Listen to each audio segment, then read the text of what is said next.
صباح الخير على كل جمهورنا. أسعار الحديد والأسمنت في السوق المصرية اليوم الأربعاء الموافق 22/11/2023 وانخفاض في أسعار الأسمنت. أما بالنسبة لأسعار الحديد فثبات واستقرار حتى الآن. كل ما أتمناه من حضرتك اللايك والمتابعة عشان تعرف جميع أسعار المنتجات في السوق المصرية بشكل يومي وبشكل مباشر. وجهات الأسعار كالآتي.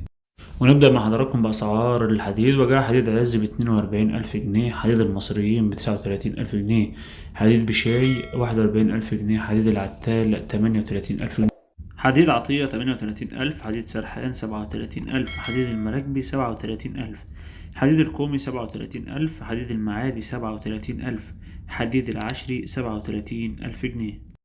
أما بالنسبة لأسعار الأسمنت، أسمنت المسلح 2100، أسمنت النصر 2080، أسمنت المنيا 2000، أسمنت سيناء 1970، أسمنت أسيوط 1970، أسمنت وادي النيل 2000، أسمنت المعلم 1970، أسمنت جنوب الوادي 1980، أسمنت السهم 1970، أسمنت السويس 2080، أسمنت السويدي 2180، أسمنت حلوان 2080.